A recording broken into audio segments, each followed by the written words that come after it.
चेला, चला चली का खेला रे खेला रे खेला। 2 दिन का जग में मेला, सब चला चली का खेला। ओ 2 दिन का जग में मेला, सब चला चली का खेला। राजा राम राम राम सीता राम राम, राजा राम राम राम सीता राम राम राम। राजा राम राम राम, हाथ से ताली बजाते हुए राजा राम राम राम सीता राम राम राम। राजा राम राम राम सीता राम राम राम। राजा राम राम राम सीता राम राम राम। राजा राम राम राम सीता राम राम। राजा राम राम राम सीता राम राम राम। राजा राम राम राम सीता राम राम राम। राजा राम राम राम सीता राम राम राम। राजा राम राम सीता राम राम राम। सीता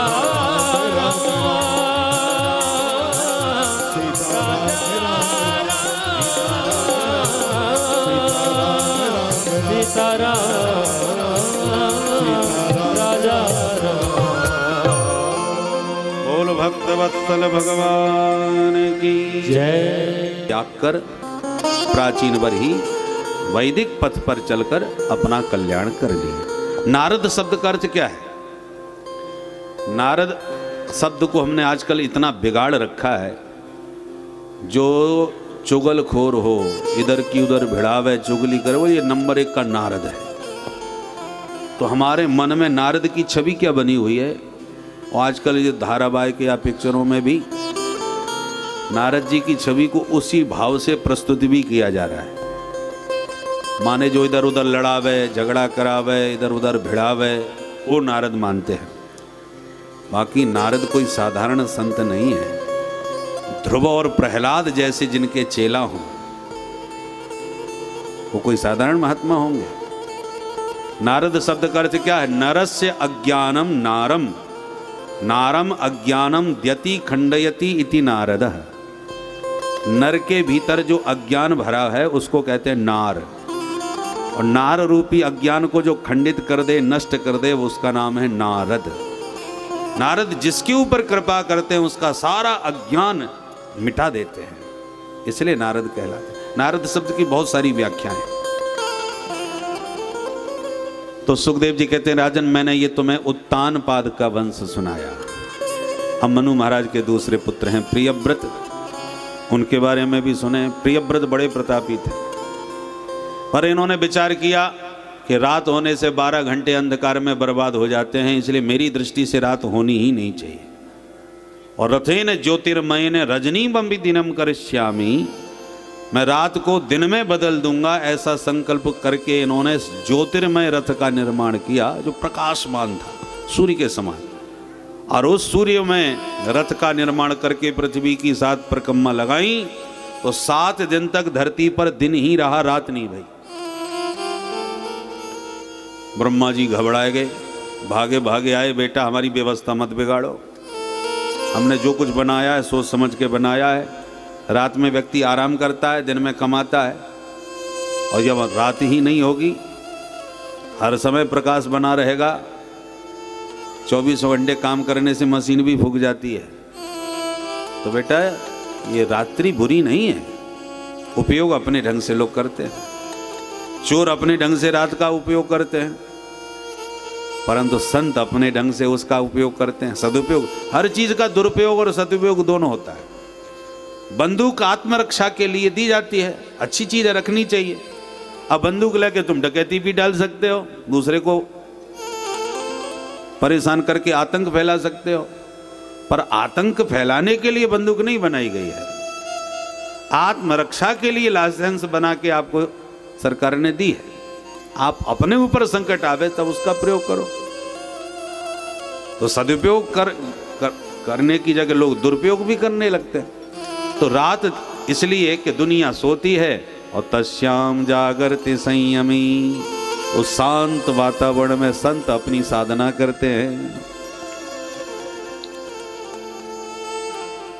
धर्म सम्राट श्री स्वामी कृपात्री जी महाराज की सेवा का 2 वर्ष सौभाग्य मिला हमको। तो स्वामी जी बहुत जल्दी सो जाते थे, 9 बजे तक तो हर हालत में विश्राम। रात को 9 बजे सो जाते थे और 2 बजे जग जाते थे, रात को 2 बजे। और 2 बजे से उनकी दिनचर्या प्रारंभ होती थी।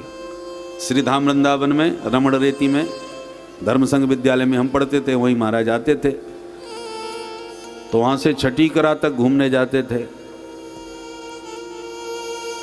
2 बजे रात में, और कोई संग में नहीं, अकेले महात्मा चले जाते। ये निर्भीक उस, अब आजकल तो व्यवस्था दूसरी हो गई, उस जमाने से जंगल था एकदम। हम लोगों ने अपनी आंखों से देखा वृंदावन का घोर जंगल। भटक जाए महाराज, और स्वामी जी सड़क किनारे किनारे चले जाते थे। और फिर शीर्षासन लगा करके पूरा दुर्गा सप्तशती का पाठ करते थे शीर्षासन पर। उनकी अद्भुत दिनचर्या थी। तो हमने स्वामी जी से कहा, मैंने कि रात के 2 बजे आप क्यों करते हो ये सब? बोले भाई शांत वातावरण रहता है, एकदम प्रकृति के शांत वातावरण। उस समय जितना भजन में मन लगेगा वो शोर शराबे में दिन में थोड़ी लगता है। तो दुनिया वाले यदि सोते हैं तो संत जाग करके अपनी साधना करते हैं। रात बुरी थोड़ी है, दुरुपयोग करो या सदुपयोग करो ये आपके ऊपर है। प्रियव्रत को ब्रह्मा जी की बात समझ में आ गई, तुरंत आग्रह त्याग दिया। पर पृथ्वी में 7 द्वीप और 7 समुद्रों का निर्माण हो गया। जम्मू द्वीप, प्लक्षद्वीप, कुशद्वीप, क्रौंच द्वीप, पुष्कर द्वीप, ऐसे ये 7 द्वीप बने। सबसे पहला जम्मू द्वीप। जम्मू द्वीप के राजा बने आग्नेन्द्र, जो प्रियव्रत के सबसे बड़े बेटा थे। तो आग्नेन्द्र के 9 बेटा हुए, तो जम्मू द्वीप के 9 खंड कर दिए। उसमें सबसे पहला खंड बना अजनाब खंड। यहाँ के राजा बने नाभि, और नाभि के घर में साक्षात भगवान ऋषभ देव जी का प्राकट्य हुआ। बोल ऋषभ भगवान की जय। ऋषभ देव जी ने इंद्र की बेटी जयंती से विवाह करके 100 पुत्रों को जन्म दिया, जिसमें सबसे बड़े बेटे का नाम था भरत। ये भरत इतना प्रतापी तेजस्वी बालक हुआ ऋषभ देव जी का कि इस भरत के नाम से अजनाब खंड का नाम पड़ गया भारतवर्ष। आशीत देनेदम वर्षम भारतम इति व्यपदिशन्ति। सुखदेव जी कहते हैं, परीक्षित, ये अजनाब खंड भरत के नाम से भारतवर्ष के नाम पर विख्यात हो गया। इस भारत भूमि को कर्म भूमि कहा जाता है। यही भरत अपने पुत्र को सत्ता सौंप के भजन करने चले गए, मृग के बच्चे में आसक्त हो गए, तो उसी को याद करके मरे तो अगले जन्म में मृग बने। मृग शरीर त्यागा तो तीसरा जन्म पंडित जी के घर में हुआ, और ब्राह्मण शरीर मिला तो ये बचपन से ही ब्रह्मज्ञानी हो गए। दुनियादारी से बचने के लिए पागलपन दिखाने लगे, पागलों जैसी बातें हरकत करने लगे, तो पिताजी ने पागल समझ के नाम रख दिया जड़ भरत। भरत जी खुश, अब शादी विवाह भी नहीं होगी, दुनियादारी अपने आप ही दूर हो गई। कि महात्मा लोग कभी कभी दुनियादारी से बचने के लिए पागलपन का नाटक भी कर देते हैं। तो दुनिया वाले पागल समझ करके उपेक्षा करने लगे। माता पिता पधार गए तो भाइयों ने पागल समझ के इनकी झोंपड़ी खेतों पर बना दी। मस्ती में खेतों में पड़े रहते हैं और ब्रह्म चिंतन में मस्त रहते। एक दिन डकैतों को नरबली की जरूरत पड़ गई, सो महाराज जी को ही उठा के ले गए, और जैसी बलि चढ़ाने लगे कि भद्रकाली ने प्रकट होकर तलवार छीन के सारे डकैतों की गर्दन को काट दिया। बोलो दुर्गा मैया की जय। ब्रह्मज्ञानी का बलिदान कोई स्वीकार नहीं कर सकता। इसलिए ब्रह्मज्ञानी जो सिद्ध महापुरुष होते हैं वो जंगलों में मस्त घूमते हैं, उन्हें किसी से डर नहीं लगता, क्योंकि प्रकृति स्वयं उनकी रक्षा करती है। पर होना चाहिए ईमानदारी का असली ब्रह्मज्ञानी, क्योंकि ब्रह्मज्ञानी वही है जो सबके भीतर उसी ब्रह्म का दर्शन करता है। सर्वम खलमिदम ब्रह्म। और ऐसी विराट दृष्टि यदि सच्ची हो जाएगी तो हिंसक जानवर भी ऐसे दिव्य महापुरुष के सन्मुख आकर के अहिंसक बन जाते हैं। जैसा कि कल हमने कहा, पीपा जी महाराज ने शेर के कान पकड़ के मंत्र दीक्षा दे दी, क्योंकि वो सचमुच उस तत्व में अपने भाव को स्थित कर चुके थे। सिया राम मैं सब जग जानी, ऐसी दृष्टि आपको मिल जाएगी कि सब में वह परमात्मा नजर आने लगेगा, तो फिर कोई तुम्हारा अनिष्ट नहीं कर सकता। निज प्रभु मैं देखें जगत कहीं सन करें विरोध, तो सब में अपने प्रभु का दर्शन करेगा। वो बैर करेगा तो किससे करेगा? अपनों से कोई बैर करता है क्या? आपका ये शरीर है, हाथ पैर नाक कान कितने अंग हैं इसमें, पर हजारों सैकड़ों अंग होने के बाद भी आप पूरे शरीर को मिला के आप एक ही हो। अब आपके ही अंग आप उसमें लड़ बैठे हैं, तो आप किसका पक्ष लोगे बताओ? पक्षपात करोगे क्या? अरे सिर में दर्द हुआ तो आप कहोगे हमको दर्द है, पेट में दर्द हुआ तो आपका दर्द है, पैर में दर्द है तो आपका दर्द है। पूरे शरीर के किसी भी अंग में दर्द हो वो आपका दर्द है। भोजन करते समय कई बार दांतों से जीभ कटती है कि नहीं? सभी का अनुभव होगा लगभग। अब जीभ कट गई और आप मुंह पकड़ के बैठ गए, भोजन छोड़ दिया। किसी ने कहा मुंह पकड़ के क्यों बैठे हो, भोजन करो ना। अरे साहब हमारी जीभ कट गई। अरे किसने काट दी? बोले दांतों ने काट दी।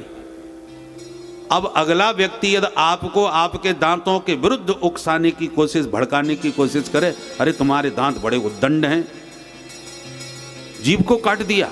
बताओ, एक प्यारी कोमल सी भोली भाली जिह्वा, और ये आतंकवादी 32 चारों तरफ से घेर के खड़े हैं, और उस अबला पर इन्होंने हमला बोल दिया। आप बोले साहब 50 बार पहले भी कट चुकी है, कोई आज ही नहीं कटी, कई बार कट जाती है। तो वो और भड़काने की कोशिश की, अरे इतने दिनों से उस अबला पर हमला हो रहा है और ये दुष्ट दिन रात उसको सता रहे हैं, उखाड़ के फेंक दो।